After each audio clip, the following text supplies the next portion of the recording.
All right, we are kicking off another episode of Zen and Call Signs, and I have a good buddy of mine, Wofford Wise, on the show with me. And I'd like to, I'm going to intro you before so everybody will know who they're talking to, just with a background.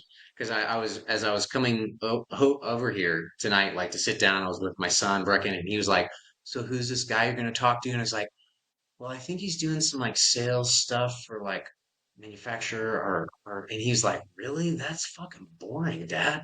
And then I was like, well, did some flying in the army, so pretty cool stuff. And he's like, oh, okay, I thought you were gonna have somebody boring on. But um, but yeah, to start it off, like, I think we start off with people was like we first met at the Citadel, we were knobs at the Citadel, so we chose to pay for our punishment, for there. But like, what drew you to go to the Citadel, to kick it off? Let's start there. Yeah, so first of all, I need to address Brecken's comment in that Yeah. yes, it is boring, but I assure you, I'm selling robots now, which is a lot more fun than selling deodorant mayonnaise like I was at Nice. Unilever. So yeah, I guess everything's relative, but yeah, so we went. Obviously, we go way back, man. It's hard to believe now, but Yeah. it is 2014. So we started school together there 23 years ago, which is somewhat Yeah, dude. unbelievable. Fuck, I can't believe that Um, shit, dude. Wow. Yeah. Other than my back, nothing. I don't feel that old, but I guess I am. Um, yeah, and so the reason I'm from Columbia, South Carolina originally, the reason why I went to the Citadel is it was basically the only place you could get into at the time. I was not a good high school student. I was much more interested in Yeah, playing golf nice. and screwing around than I was studying, Yeah. and it was Well, really I know cheap at you the did time, good at the Citadel, bro. Like, what did you have, dude. like a Yeah. 4.9 out there? No, Shit. no, no, no. I don't know. I did okay, I think, I guess. Yeah, But you did good. yeah, it. I realized that there was going to be no. It wasn't going to be great if I didn't actually start applying myself. So the Citadel was good for teaching that. Like honestly, it was probably the best possible thing I could have done at that age. Yeah, dude. I agree to it to some point. It's like I didn't know I needed that, but it was still, I think it prepped me well, so for the I, Marine Corps, that is. I mean, do you think it did that for you for the Army? yeah, for sure. Like I think like the biggest thing is it gets you really comfortable. Yeah. Or it makes you able to deal with uncertainty really well because you kind of like don't know what to expect, and then a lot of times it's kind of in flux, and when a lot of the stress that comes from being in the military is essentially, well, there's a lot of things, but for me the biggest was kind of like the powerlessness that you feel sometimes with like the big A army, because I was in the army. It's Yeah. like Yeah. they're just always going to be relentlessly stupid. And it's just not going to make a lot of sense a lot of times. You know what I mean? And so, like, Yeah. Oh, it kind yeah. of gets you ready for that, right? And Yeah. Yeah. it's really helpful later in life as well. So, like, the hardest thing that you can deal with is uncertainty. In my opinion, that's stressful, and it really prepares you well for dealing with that because it doesn't go away; it just gets worse. It doesn't matter what field you get into. Oh, yeah. Agreed. Did you always want to fly, or did that come later? Like, where'd you go with that? No, so I wasn't sure I want to go in the military. I don't know. It was actually junior year, and I was an accounting major. And I was doing intermediate accounting, and which Yeah. that's like the first really hard accounting class. Actually, it's the only hard accounting class. The rest of it's really easy. Um, and I just thought, God, there's no way I want to do this for us. Like, I want to graduate school and go work at like I think it was Big Four at the time because I think Arthur Anderson Yeah. just gone out of business. But um, and so I was like, man, I wonder wonder what else I could do. Um, didn't want to go in the Navy because I didn't want to be on a ship. No offense, but I met too many Marines. I knew I didn't want to be a Marine. Um, Yeah. that was intentional. That was an intentional slight. Um, Yeah. and I was like, well, what about the Army? And I started looking at the different things that you could do in the Army. And fortunately, probably for you and I both, is that we were fighting two wars at the same time, and they pretty much were taking anybody. And Yeah. I was like, yeah, I really don't want to be in the infantry. That kind of sucks. Like, I don't like being wet and cold. Oh, they fly helicopters. I was like, I wonder if I could do that. And sure enough, you know, they we were fighting two wars. They needed people, so I got in. Nice. Did you get what you wanted? Is that kind of like I think you went Kiowas right out of and that is that kind of the idea like Yeah, rather than I no, I did Apaches or not anything want like that? that. Yeah, no, I wanted. Oh, I think the only person ever to want to fly Blackhawks and to not oh, fly okay. Blackhawks. Like, Yeah. yeah, it's just. Is that the I mean, majority was of Blackhawks? So what you guys have in the Army? in every other class but mine, yeah, about half the people go Blackhawks, and I think we had like one person go Blackhawks in our class, and like one person Chinooks, and then there are like six or seven of us that went Kiowas. Which, to give you perspective, 10 years later they canceled the Kiowa, and I wasn't flying anymore at that point. But it's just like it's just kind of the big organizations, whether they're private or public, government. Yeah. They make a lot of irrational decisions. Oh, dude. Oh, I believe it. I know it. Yeah. Yeah, you know it. What Yeah, um so what's a good so you said something a while back and you talked about you said you made a comment of like being the AMC is like being a kicker on the football team or something like that. Do you remember that yeah. comment? Because I was like, wow, that is so spot on. And Well, that being yeah, said, it could describe that. Your maybe, not specifics, but like us, because I think that goes into a lot of uncertainty. And so, yeah, and also it's like you're in charge of everything, right? But then like you're in charge of nothing. So yeah, expound on that because your experience on that, and because I think that's interesting thought. yeah. So it was actually more around flying for the 160th. So I flew Kaiwas for a couple years. First time back from Afghanistan, I went to the assessment course and I was selected. And I went to go fly Chinooks in the 160th. And what I've always told people is they're like, "Oh, what's the 160th?" And I was like, "Well, it's the Special Operations Aviation Regiment." And they're like, "Okay, well, what's that?" It's like, well, they fly. If you've ever seen the movie Black Hawk Down, that's the organization. And without like talking too much about the work they do, I kind of like what I've always likened it to is it's kind of like being the punter on whatever team wins the Super Bowl, right? You have a critical role, right? And you can definitely lose a game, but you're never going to win a game. And the way to describe it is if somebody knows your name, like, it's because something went really wrong. Either you really screwed up or something really bad happened. Um, and like it's weird because there's no organization in the world that flies that is as proficient and as professional as they are. Like, I mean, I remember going through Yeah. Green Platoon and them saying something like, and if you do this, it was kind of like a common flight management error or semi-common flight management error. They're like, and if you do this, congratulations, you'll be the first guy in this unit to miss their target. And it was kind of said offhand and as a joke, but then I mean, it really is true. And like, it kind of takes I was 26 at the time, and it's like, holy cow, like this is the real deal. You can't screw up, Yeah. and I did. Spoiler alert, right? Everybody does. Didn't miss by yeah, but I don't know. That's just how I've always described it. I think that's helpful to sports is a helpful context to give people because everybody can kind of relate Yeah. to that. No.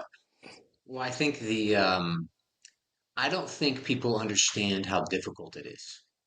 They When you're don't. talking Yeah, about like, hey, yeah, it's just like you're flying at night, you're on goggles, like again, like, you had the green phosphorus where now there's the white phosphorus. I don't know if you use those, but they're even better I never saw them. at night. Yeah, Yeah.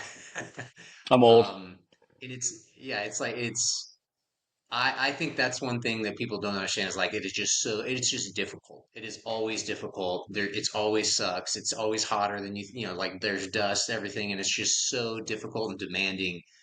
And and there's no excuse for anything. You always have to have flawless execution. Like that is it. There's no, you know, and so Oh, I think that that's the idea. Then there's like that chaos, that inability to solve a, you know, like, or you think there's an inability to solve a problem, but there's all, you know, it's like, hey, that perseverance that gets through. And I think that a lot of people struggle with the ability to do that. And I think in going back to the Citadel, it's like, how long have you, you know, you think about how long you steeped yourself in, you know, the unknown.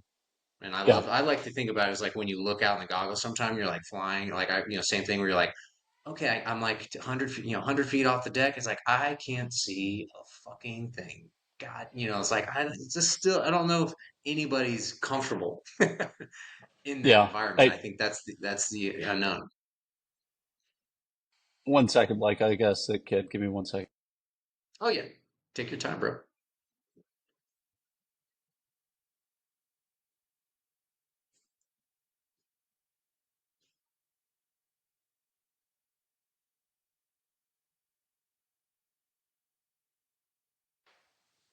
Man, like our third's been dealing with some I don't know. I don't know.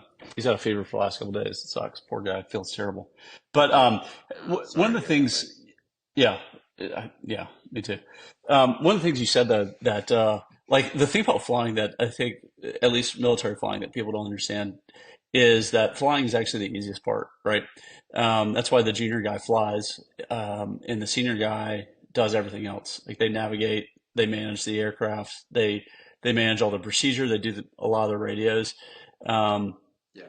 and like it's hard to believe because like the flying that you do in the military is it's like a 10x harder than any other flying that you'll do in any kind of civilian role, right? I mean, if Yeah. you're flying helicopters in a civilian job, you're either flying logging, you're flying oil rigs, you're flying EMS or VIP. And it's, you know, like none of that's very demanding. Like aspects of it are like logging, a lot of times you're flying in the mountains, and oil rigs, you're flying over water. EMS, you don't fly in bad weather anymore. Um, and like when you think about that, like the flying is the easiest part, right? Um, Yeah. so it really is a demanding job because like, yeah, I play a ton of golf now. That's, What's your handicap, dude? What are you at, bro? yeah, I wish you would have asked me that. I'm a 2.5 right now, which is up about, it's about three. I was a +1 at the end of last summer and I've been playing awful. Um, but, you know, like when I equate it to people, they're like, Nice. "Hey, like, you know, It's not bad, do you bro. ever fly anymore?" I'm like, "No."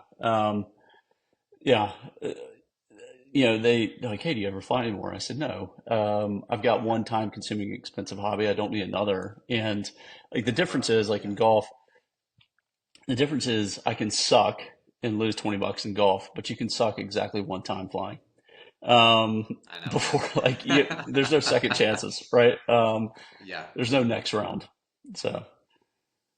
Agreed. Do you have a any culminating moment or situation that you could share? I mean, maybe from a leadership perspective, maybe it was really difficult, maybe it was unique or something like that from your military flying time. Yeah, there's a lot, man. Like honestly, I don't think there's ever any like huge triumphs flying, if that makes sense, because the idea is that Yeah. you go exactly where you say you're going to on time, right? Yeah. Um, like I had a ton of, or I had like two really big like bad incidents. You know, both of which were entirely avoidable, and that's like I think that's the thing that Mm. people don't. How do I explain this? It humbles you really quick, and you have to figure out really fast perspective, right? Whether um, like how you're going to respond rebound from failure because you're going to fail flying.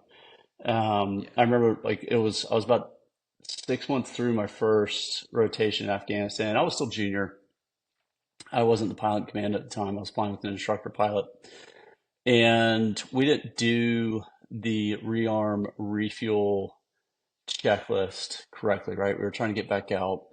There's no reason to hurry, but we were trying to get back out and get back with a convoy that was moving. And we uh, we were testing the rocket pod on the ground. And there's a lot of things that kind of like, as you're doing this, you're like, it is a bad idea. We should do the checklist. But, we didn't. Yeah. Um, and there was a malfunction in the rocket pod, and there was a stray current that ignited one of the rockets while we're sitting in the fart. It fires, smashes into the concrete T barrier in front of us, missed one of the armament refuel guys by maybe like 2 feet. Um, and it burned his hand a little bit, and that was about the only injury he suffered. And like, talk about a humbling moment, and then like Yeah. that's what I would say is like with aviation, there's a lot of those, right? There's a lot of near misses, Yeah. there's a lot of really humbling Yeah. moments that you just have to figure out how to bounce back from. And like, it's like any other thing that requires an inordinate amount of confidence, right? Like, every great athlete has like kind of like an unrealistic amount of confidence, and you have to have that unrealistic amount of confidence, but you have to balance it with judgment to be a good aviator. Yeah. And Yeah. you kind of have to be like, okay, well, like, basically that's not my fault, or this is what I learned from it. But like, you know, Yeah. we'll get past it. Yeah. Agreed. Do you did you when you stopped flying or like when you got out or I don't know if you're still in the reserves and I forgot but did you want to fly more or did you like I've checked that box and I'm good? I didn't want to fly anymore. Yeah, I'm still in the reserves. And there's days like when it's 75 and sunny out, I'm like, man, I wish I could go fly right now. Yeah.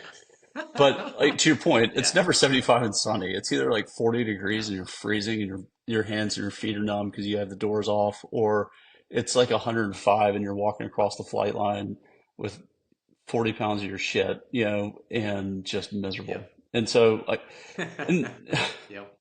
not that like I would love to fly. It's also just really time consuming and difficult, right? Because like we talked about, you can't suck at it and do it. It's like, No. it's not something you can just show up and do and hope to be proficient. And it, yeah, it just, I don't have the time to do it correctly. Yeah, oh no, I think it's like it's a perishable skill. And certainly when you I mean that's I think people underestimate how many like private pilots die like in crash. Yeah.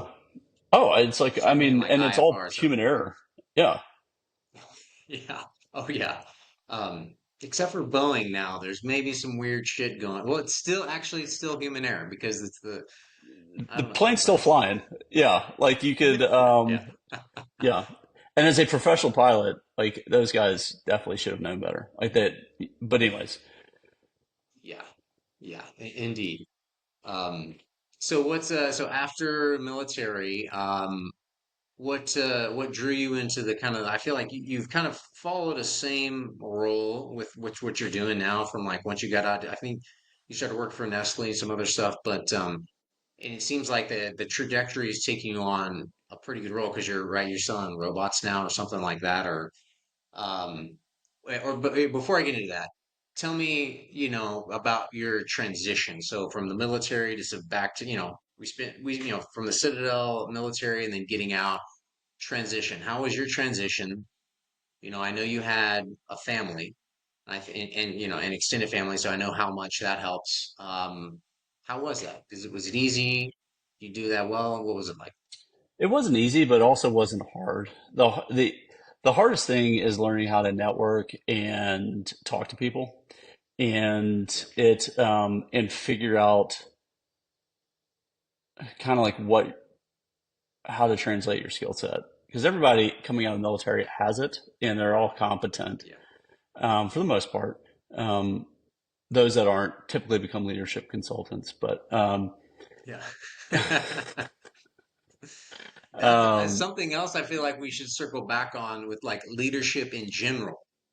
yeah, Like we're like how is your so backing up a little bit. So your time in the like in the army is like, what's your thought on leadership? Because there's an interesting book written by a guy named Jim Kane called Bleeding Talent that his basically is a case study on the army and how it bleeds its talented people. So what do you think? And I think that's across the board in all the branches, but how do you think of that?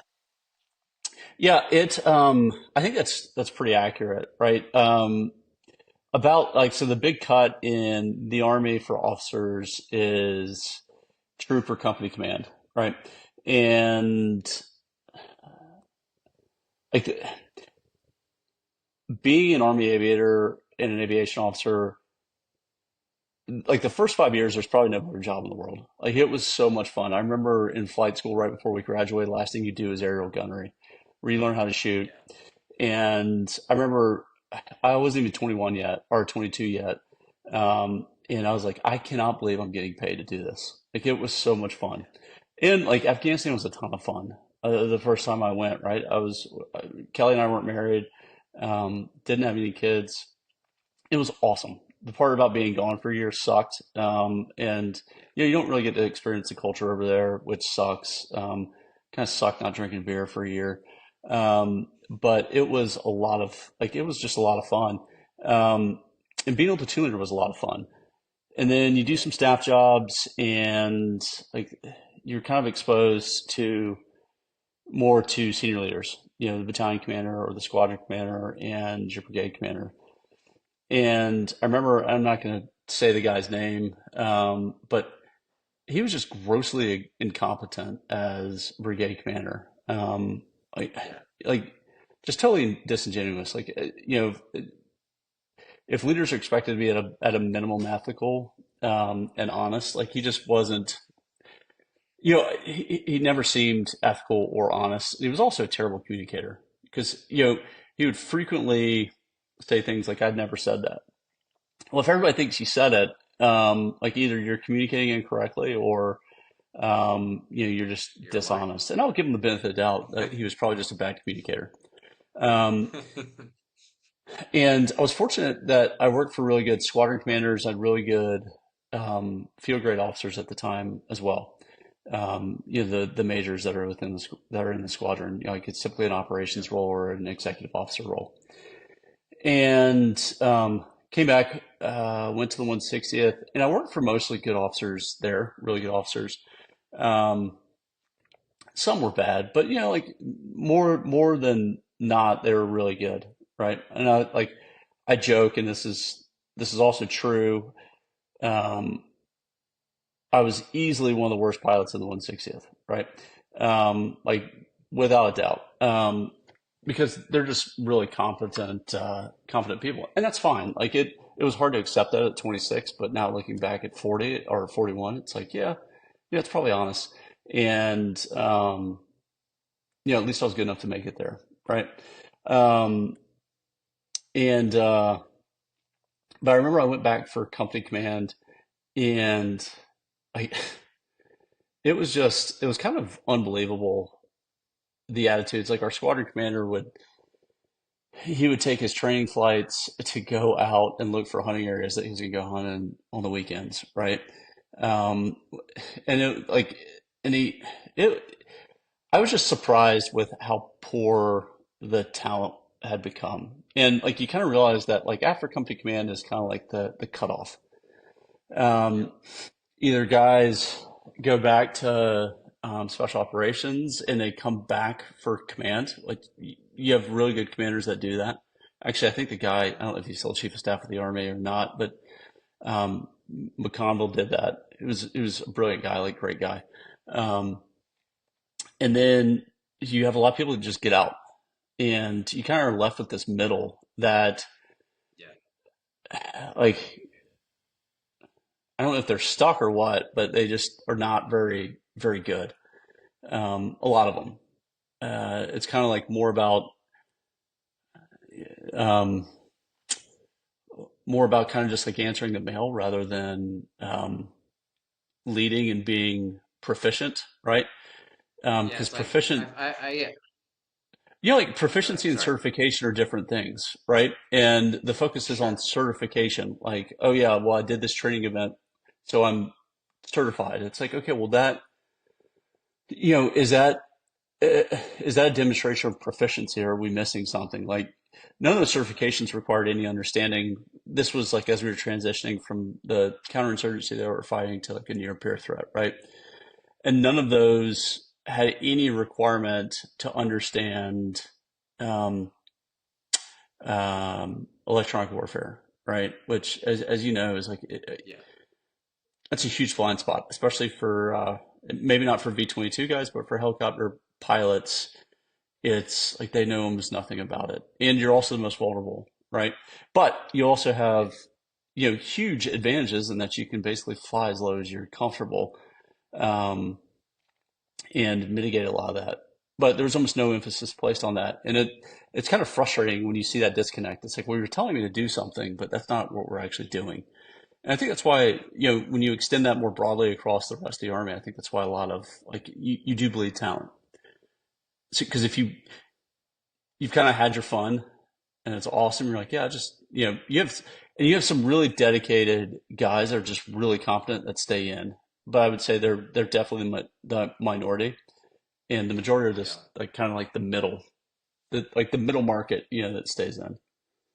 Yeah, and I've experienced that as well, where it's like that 12, 13 years, a guy gets, in the Marine Corps becomes a major, and then it's like he's doing is just biding his time, Yeah, and that's it. Just like I'm waiting for my 20 and then I'm getting out, and I'm like, oh, you're just a succubus here, yeah, and you're gonna fuck me over some way because you're either a shitty pilot, you're a shitty dude, yeah. or you're a shitty drunk. I don't know.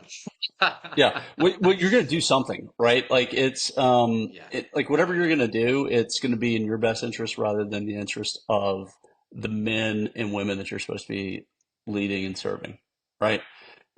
I think that was the agree. biggest Yeah, challenge. Yeah, yeah. Did you have a call sign by chance? no, we don't do that in the army. No. No, Man, come on, that's cool.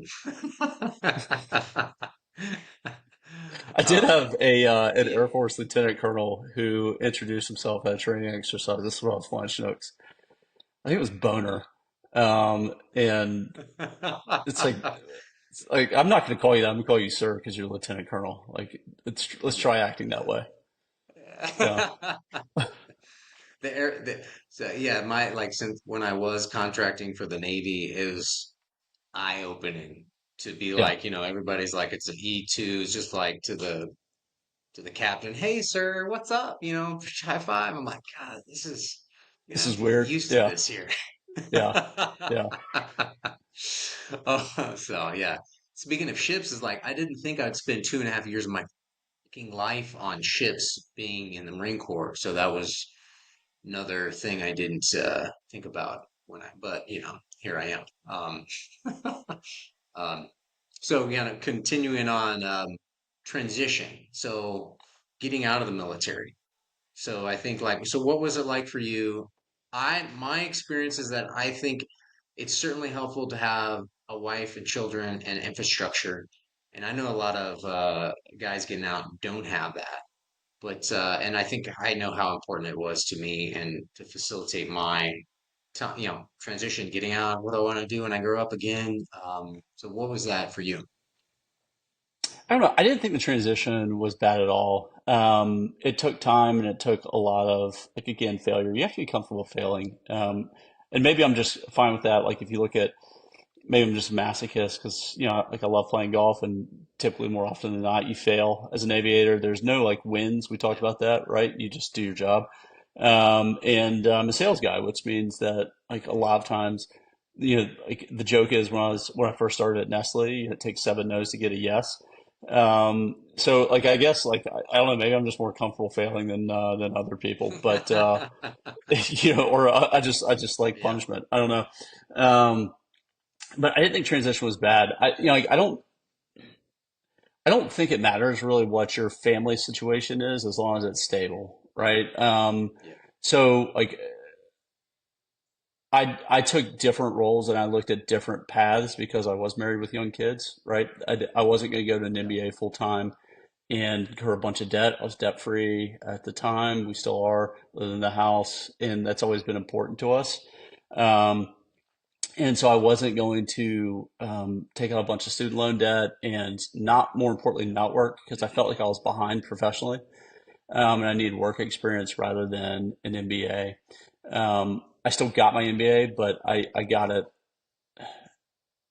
in addition to working full time. So I finished it actually my first year at Nestle, and I started it before I got out of the army.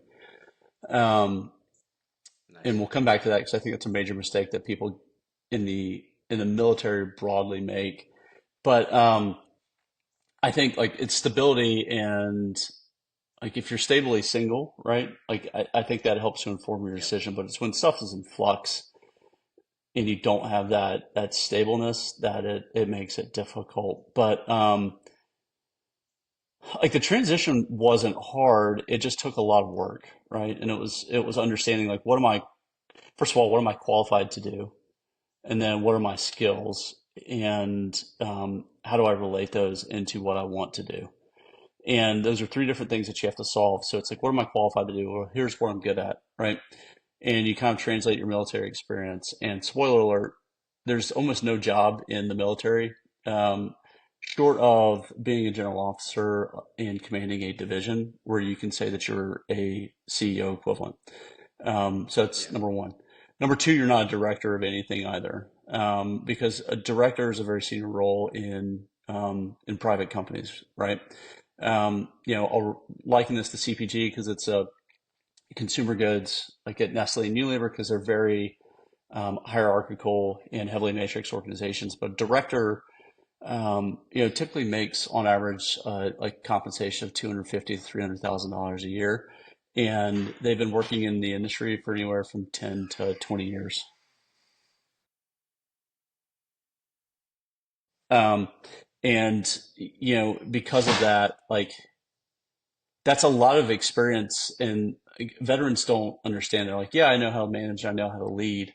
And that's an Yeah. easy way of signaling to an employer that you're not wanting to do work when you're just like, yeah, I'm really good at leading. I want to lead. It's like, okay, well, like, what does that mean? Because you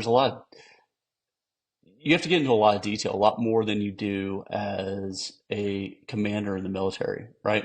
You have to be able to read a P&L. You have to understand how to influence all the different parts of the P&L. But more importantly, you have to understand you have to know how to do it, right? And that's, okay, how do I get more money um, to fund this initiative from my company? And then more importantly, how do I translate that to a customer? Because if I do this, like I have to get, X more in sales, right? And it's intuitive, but that doesn't mean it's easy. And that doesn't mean that anybody can do it without, like, you need reps like anything else, right? And I think that's Yeah. the biggest mistake that veterans come out is they don't understand what they're qualified for.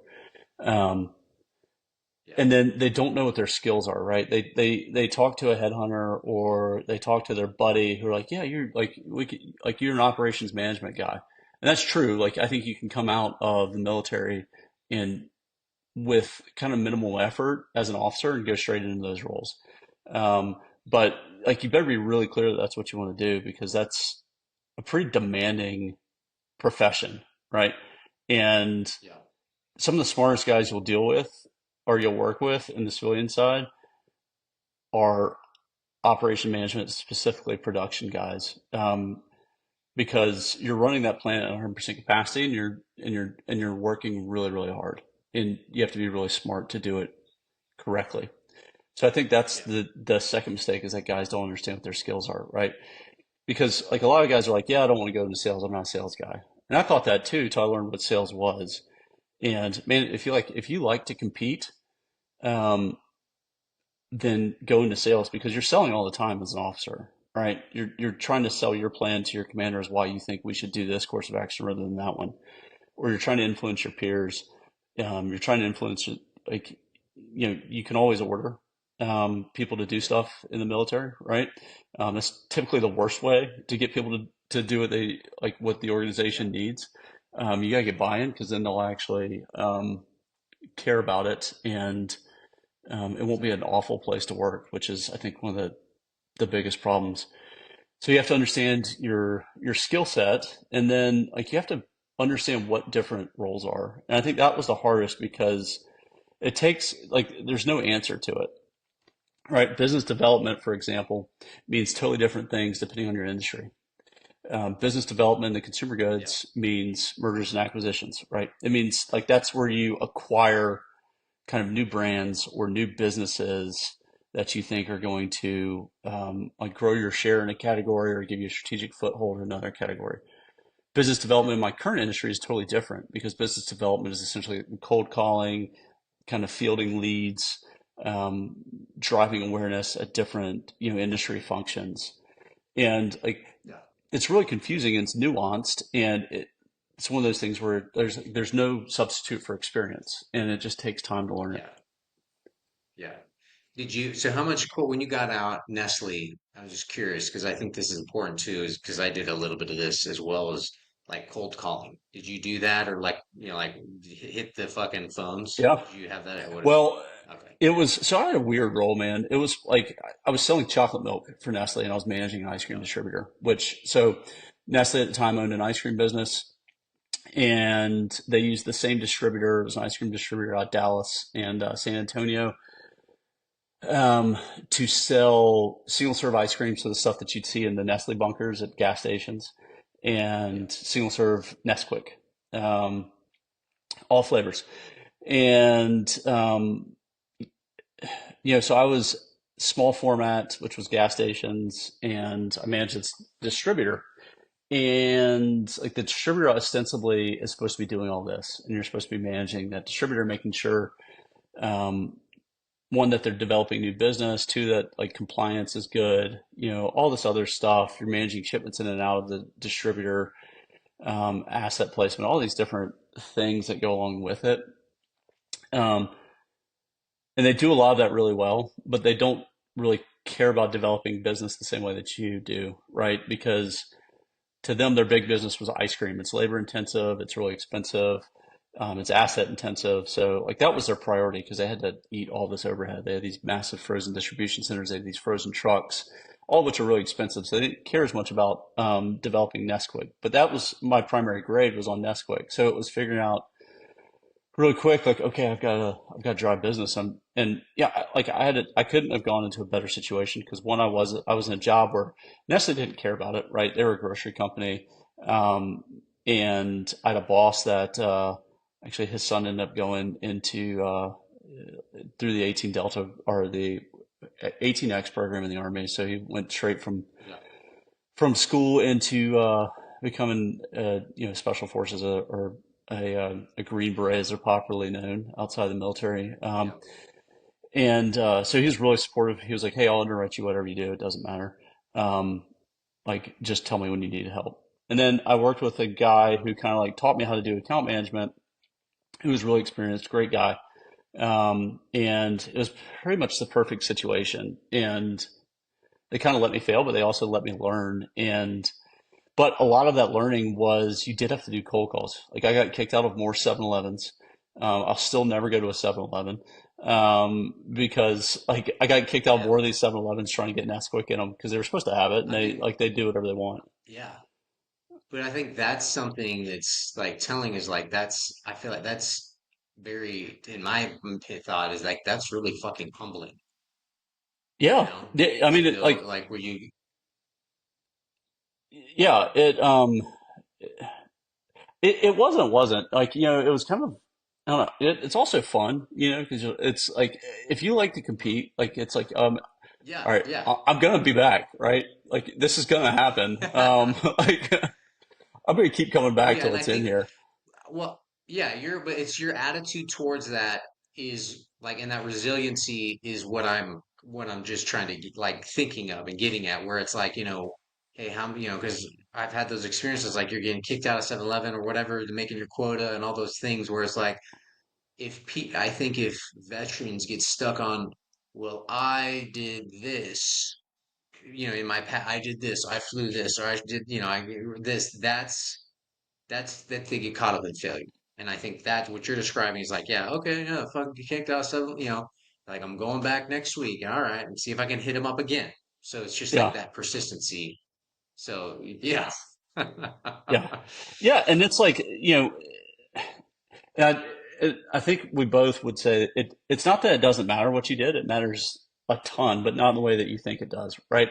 What matters Yeah. is what you learn from it and, the inherent kind of resiliency that you developed as a result, right? It's like, man, Exactly. you know, like I'm not getting shot at and the radios aren't going crazy and I'm not trying simultaneously trying to land in the dust, right? We're just talking about chocolate milk. Like it,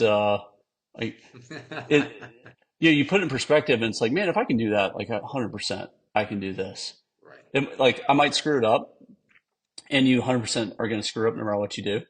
Yeah.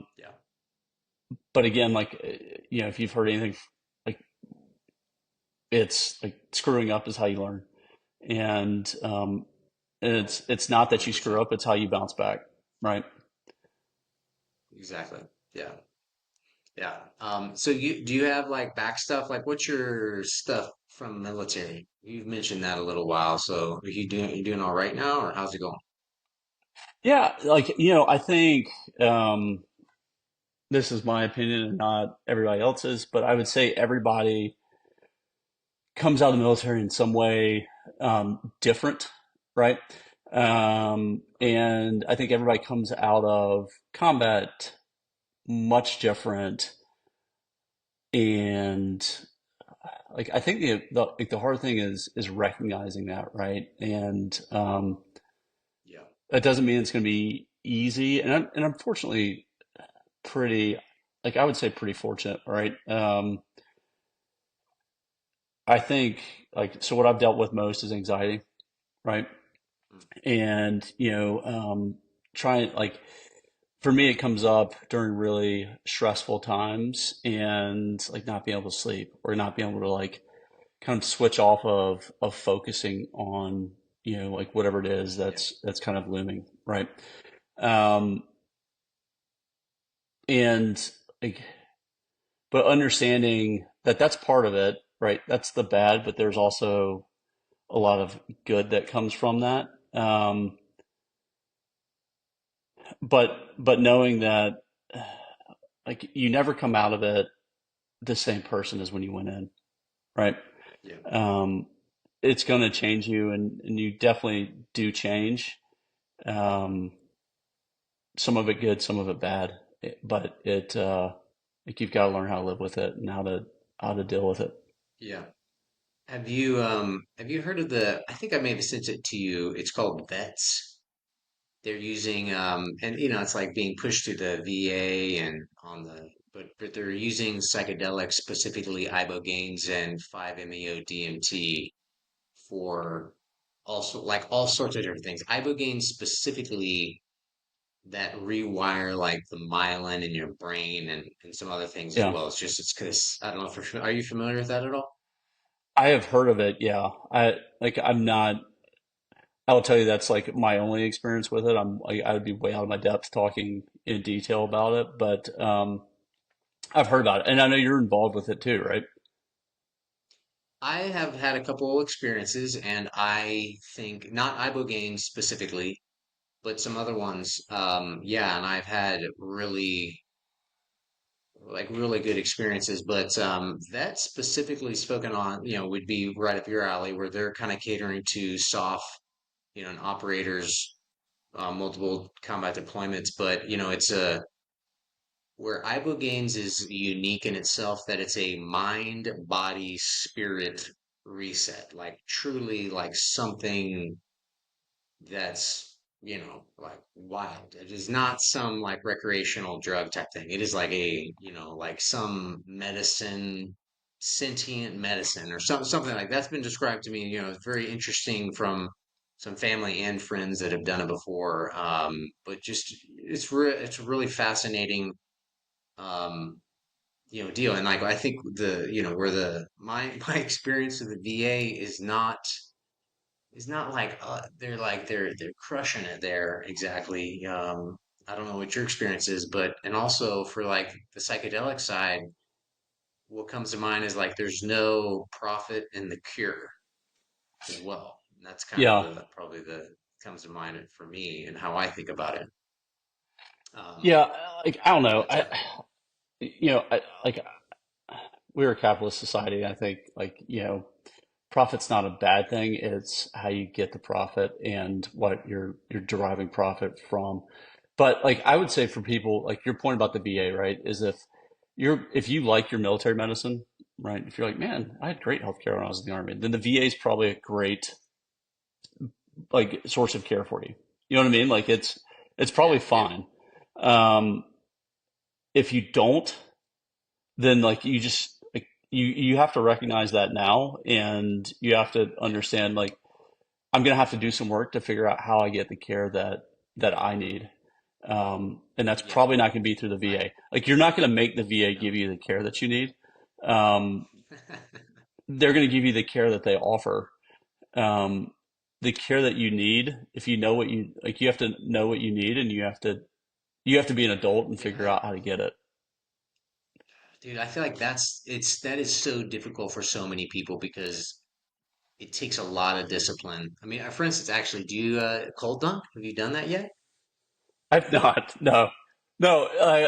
I Bro, kind of you're want to missing try it, out, but dude. no, I don't think I am. Oh I don't yeah. think I am.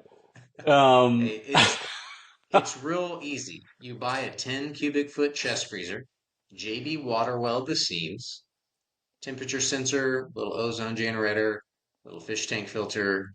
It's like 1,200, but I don't know, maybe $2,000 now because of inflation. But set it to 40 degrees. Boop, bro. I'm telling you, sounds it's awful. terrible. It sounds awful. Fucking awful. Like it never gets like, yeah, I can't wait to get in. And you never think I can't wait to get in. Ever. Ever. But it's something there, man. Like I've been doing, and obviously I sold it to another guy who was at the, I worked with.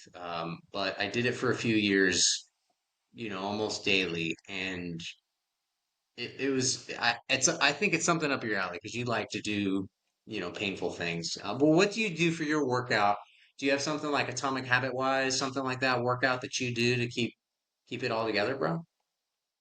No, I guess workout wise, summers it's just golf. Like Yeah. I walk, so at least it's some exercise. Um, but I've seen you and your wife, dude, working out, bro. You're not doing that? What's up? that's off season. All right, all But right. yeah, no, like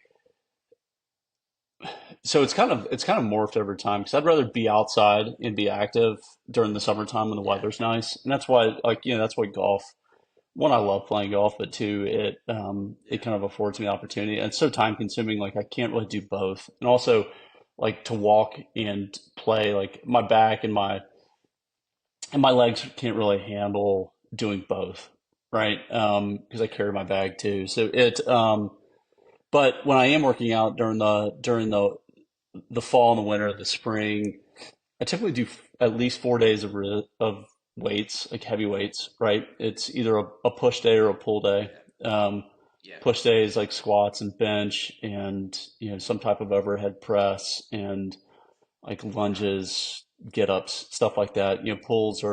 Pull days are yeah, at a minimum deadlifts, a form of deadlift, either landmine deadlifts or just straight barbell deadlifts or trap deadlifts and pull ups, and then some other stuff like some type of row exercise, and then like Nordic curls or hip and back yeah. extensions on the GHD, something like that. Which that's used for back exercises. It should never be used for sit ups. Sorry to all the CrossFit people, but it's that's and then like I'll do like I think walking is very beneficial. I think that's kind of like the baseline of human function is if you can't walk, you can't do anything. And so like I'll walk a lot in the winter. I also get to spend time kind of like thinking and processing what I need to get done and like what I'm trying to like think through. And then the rower is probably the most efficient, inside like heart rate exercise you can do. Oh yeah, dude. That's a good one, dude. Whenever I have one of those rowers with the water and then spin the water, I always just hit that just because it kind of sounds fun. And you only need like 20 minutes. It's not like you have to go run 10 miles. Oh Like yeah. 20 minutes on the rower if you're working hard is Oh, for more than sure. sufficient. I was thinking, like at the Citadel, dude, you're like the fastest one, bro. You got what was the on the Summer Guards or something like that, right? It's what was the rifle So, queen or something like that? yeah, well, I was the fastest out of those guys. I was not the fastest guy there. Oh, I Nick mean, I Gaslit, mean, like, you're pretty fucking good, no, yeah. no, no. There's way better. Which is also helpful perspective, I think, for everybody is knowing that somewhere someone is better than you and like much better. Oh, Um, yeah, yeah, yeah, yeah, yeah, yeah. That's 100%. That's a good way to think to be alive about. yeah, yeah. How long have you been in Tennessee now? We've been here for about let's see, just over 3 years. Yeah, so we were in Cincinnati Okay. prior. Like, did you like getting back to Tennessee? I feel like from Yes, Cincinnati to Tennessee is. Cincinnati was great, man. But the problem with Cincinnati is that everybody's from Cincinnati, Oh and from yeah. about from about the end of October through the end of April, it's 35 degrees and raining every day. It's just like I Oh. think they get 5 more days of sunshine than Seattle. And it's not nearly as pretty. Mhm. Although, like Cincinnati, there's a lot to like about it, but we weren't from there. We weren't going to stay there. So as soon as I was able to start working remotely and I made the career change, we wanted to come back to Yeah. Tennessee. So now, like we're in between the Cumberland Mountains and the Appalachians. It's a great place to live, right? Yeah. It it's a relatively low cost of living. I don't think anything's low cost of living anymore, but No. people are great. It's just a Yeah. great place to live. It's a great place like for our kids to grow up. And I don't think you never linked up with my buddy Jordan, did you? I'm just No, we talked briefly. I think he ended up going to Chattanooga, right? yeah, he's somewhere around there. But I've got another buddy, and I make sure to at least introduce you guys named Johnny Hawk, because you're close to Farragut, right? I'm in Farragut. Oh, I okay. live in Farragut. Yeah. I'm gonna all right, yeah, I'm gonna intro you to him. I don't know, like he's a really fucking great guy. Originally kind of a chicken farmer, but he's like an engineering background. He drives boats, flies planes, so he's a really fucking cool guy. And I'm gonna I'll text you his info to just at least connect you guys because for whatever reason you guys connect or not, but really fucking good from Tennessee too. So he has a lot of family in that area. Um, yeah, really, really great dude. So I'll do that. Any other travel plans for you and the family? Because I know you guys did. How long were you guys down in Mexico when that, however, a couple years ago, right? The first time we went down was for it was 5 or 6 weeks. Nice, Yeah, that was awesome. awesome. Last time we went down was last summer. I think we were there for 3 weeks. Um, we did kind of a low key vacation this year, to use a Gen Z term. Actually, it's not Gen Z because I actually use it correctly. Um, I I was joking with one of our friends. I guess low key means totally, Oh, which makes no sense, but whatever. hmm. Interesting. Low Yeah, I'm key, not. Yeah, I don't know that either. yeah, it low key makes no sense, um, but we did kind of a smaller vacation this year. I think like we were talking about, we're trying to figure out what we want our next one to be. It's either out Bali, west. bro. Come on. What's that? Just Dude, unfortunately, just Bali is other like a side of the day of world. flying. Yeah, like it's Yeah, I know. Yeah, yeah, I know. It was like you come out here, you're gonna stay for a month minimum just because it yeah, takes too long to get out of yeah. here. Which would also be cool, except for you're exactly opposite. I'd have to work all night. Yeah, Um, pretty much. Yeah. yeah. So what I need to do is Yeah. figure out a way to like go for work to like Australia or something, hit Bali on the way. But Yes. I don't know what we're gonna do. I think it's either out west to like Yeah. some national parks in California, um, Yeah. or it's like Eastern Europe again. Because the kids haven't been. We'd love to take them like Romania and Turkey and Cool. go over there for a couple weeks. So I don't know. I don't know. I mean, I can't recommend like from Sequoia, Kings Canyon, Yosemite, dude. They're just you're out there and you're just like Yeah, it I'd be looks like incredible. I wouldn't want to be anywhere else. Yeah, it's like we've been up there and the kids, camping, which probably do something like that, and it's spectacular. Just it's Yeah, cool. So I mean, I don't know, like so yeah. How old are your kids now? What do you got, dude? Three, right? we have yeah, no, we have four. 13, Four. 11. She'll be 12 in about a 13, month. 11. We have an All 8-year right. old. He'll be 9 this summer, and then our littlest is going to be 7 in exactly 5 days. Nice, dude. Yeah, Yeah, so boy, we're very girl. similar.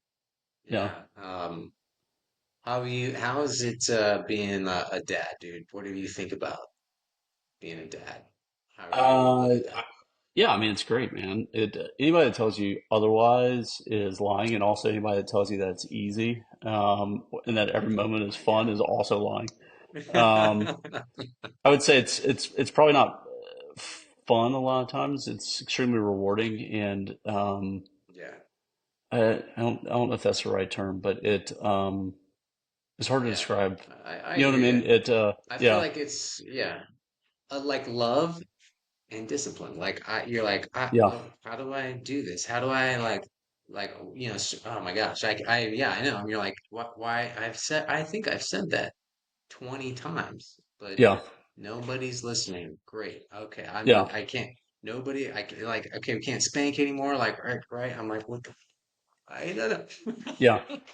It and like I don't know. The hard part too is like I don't know what your experience with your kids have been, but like the nature versus nurture thing, like our kids have come out pretty much exactly who they are, right? They've just come out, Oh and it's yeah, like you can move them like 5% one way or the other, but dude. they just Yeah, like you're like, damn it, 100%, dude. that's a really difficult personality to deal with. Yeah. Yeah, dude. I think if you have more, if three kids or more, you're gonna have like so we have like the oldest 14, 11, 8. And our two youngest girls, like the girls, one like you wake our youngest one who's 8 up, and she's just like, "Hey, time to wake up." She's like, "Okay, And then the other one, 11-year-old, you're like, "Hey, time." She's like, Yeah, What happened?"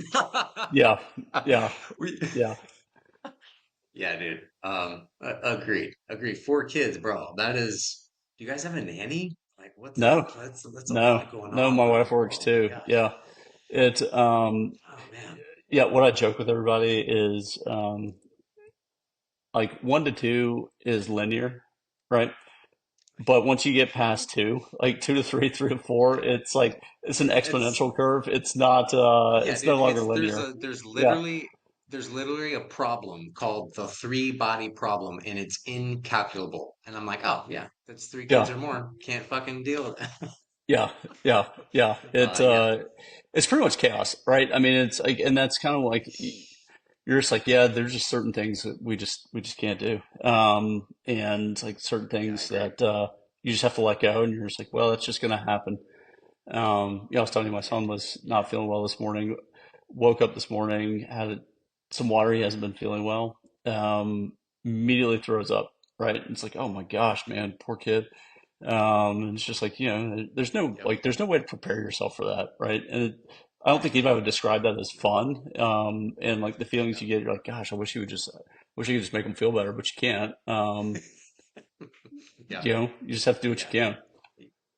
Yeah, yeah, it's like, or I'm sure, I don't know, you probably have it, a kid and had a daughter in the, mountains and she's sleeping, she isn't feeling well. Oh, my wife is like, have her in bed with us and I'm like, no, I don't think that's a good idea. And then lo and behold, 30 minutes later, I get thrown up on in bed. And you're like, God Yeah. damn it, I knew it would happen, but nobody wanted to listen to Nobody me. wants to listen to you. Yeah. There's two things I'll never do, right? Kids aren't allowed to Yeah. sleep in my bed. And I never, like, in a million, like, absolutely refuse to ever drink or eat after my kids. Like, ever. Yeah, yeah, dude. I know where those hands have been. Like, I get it. Yeah, I know. 100%, 100%. It's like, I tell you I every time. I ask you, do you wash your hands when you're done with the bathroom? Right? And half the time your response is, oh, I forgot. Yeah, yeah, dude, fucking it's hilarious. So kind of last, kind of finishing up. We're in about an hour here, dude. I want to like, what's your thoughts on macro stuff? Do you have any burning thing that you'd like to talk about? Because I could bring up also stuff. Hey, Elf, one that comes to mind is that have you bought any crypto yet? I did when you sent Oh, me nice, good job. the thing from Coinbase. Yeah, so we both got $10, right? Yeah, yeah, I think so. So I did honestly. I don't even follow it. I couldn't tell you what it's worth now. Um, Yeah, probably like I'm not like 10,000. Don't even worry about what's that? it. No, I was saying probably 10 grand, bro. You never know. Like, That'd be nice. That'd be nice. It's probably not. It's probably like right about what it was when I bought it. But yeah, like I'm not. No, I'm not a crypto guy. Actually, I think there's a lot of applications that it would be great for. It just yeah, doesn't appear that they're ever going to be used for it. Now, when we decide that we, as society, need to start age gating social media, I think your blockchain would be absolutely yeah. perfect for age gating TikTok and Instagram. Agreed, agreed. I mean, well, I guess, like let's talk about like robotics since when did you start doing this or like tell me about the background because this does sound cool. It sounds a little bit better than selling chocolate milk.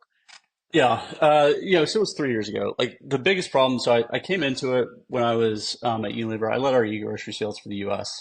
At Unilever, which is basically figuring out how to sell more online through, grocer-owned platforms like Kroger's Yeah. app or, et cetera. And like if you look at a grocer's P&L, their biggest problem is that it's a low margin business. Like grocery is a terrible business. You would never choose to get into it. It's really intuitive. Everybody understands it. But when you think about the complexity and the cost and kind of the miracle that it is that we have grocery stores like we do, it's Oh yeah. like it's just a very difficult business, right? And at the end of the day, in spite of all that, they make between 2 to 3 cents of every dollar. They retain about 2 to 3 cents of every dollar in profit that they sell.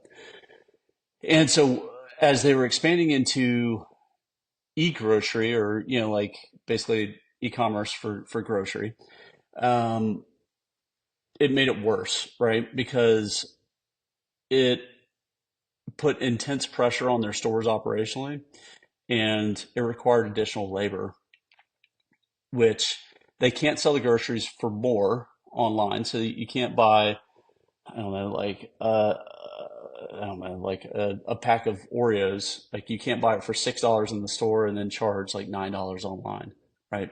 Consumers aren't Yeah. going to tolerate that, and so you have to sell it for the same price, but you're having significantly higher labor burdens in order to do that.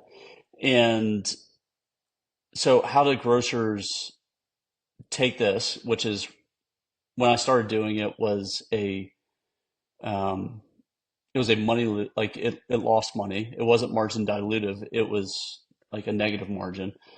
It was unprofitable. How they make an unprofitable business into like a best case, either margin neutral or margin dilutive.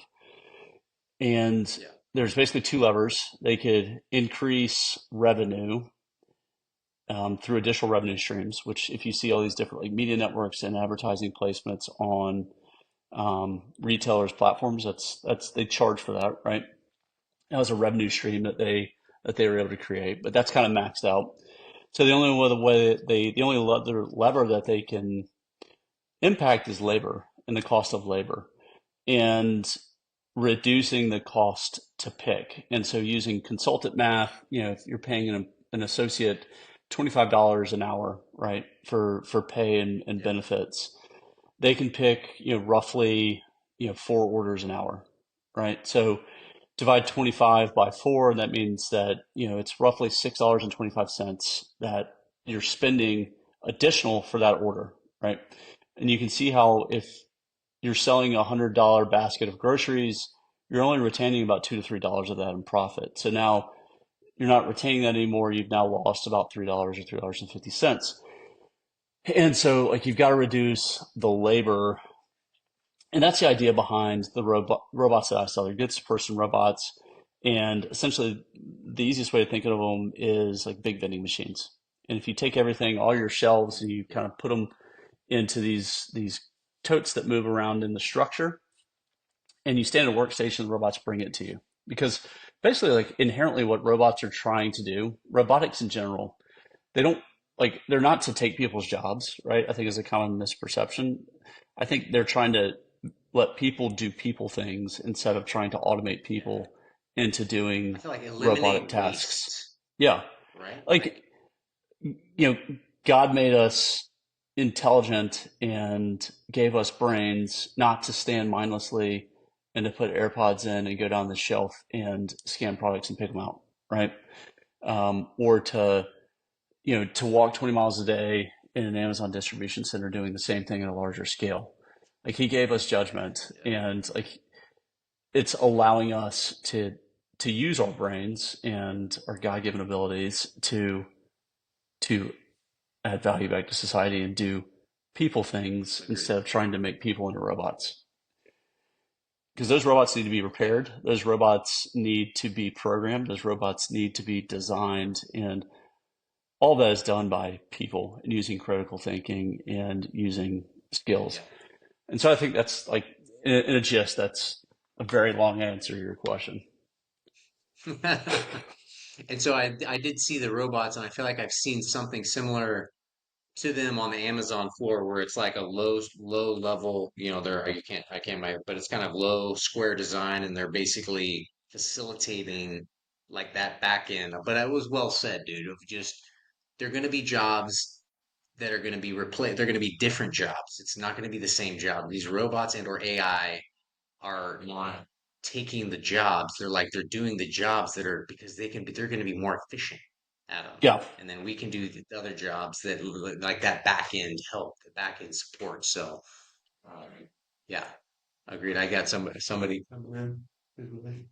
they were supposed to stay out, but it's been an hour, so yeah, yeah. um well, dude, thank you for yeah, I think it was kind of shooting for about an hour, but thanks for unless you have anything else like you'd like to share and chat about, dude, but it's been great catching up and chatting, hearing what you're up to, what you think about the world. Anything else comes to mind? No, no, no. It was great catching up. Like, we need to do it not on the podcast as well. Yeah. But Yeah, no, yeah, it was agreed. awesome to talk. I need to find a trip out to Australia so I can swing through Bali. But Yeah, yeah, or you dude, just need to stay there a we'd while. love to host you. Yeah, yeah, Yeah, you got it. It's like a month, just because otherwise you just yeah, like you feel like you're immediately going back. So yeah. Because I know you're only there for a gap year, but you like if you stay there for 5 years, I guarantee you at some point during the 5 years that we'll be out there. yeah, dude, we'd love to have you guys out. That'd be, I mean, I'm telling you, you'd have an epic time. It's very unique, different, unique culture all around. Cool. So, Yeah. but I don't know if you want to like at least plug what you're doing now to tell people kind of what you're doing now, your role. Just, I don't know. I mean, if you want to, just share. Since I don't know if you since you're like director, you're a big boss now, or that type of thing. I'm not. I'm just a sales guy. But yeah, I'm the only walker on LinkedIn. If anybody needs any automation, you can easily find me. Yeah. Yeah, that's your name is one of a kind, dude. I don't think have met anybody close to that. So you got that going for you. Yeah, that's right. It's good branding. Yeah. All right, brother. Well, thank you for your time. It's been a pleasure. It's great to hear about what you're doing now and catching up, man. Hope to do it again offline and maybe we'll do this again in a year or 6 months or something like that. But look forward to catching up again, dude. Thanks for coming Yeah, on. that was awesome, man. Thanks. Yes, sir. See you, bud.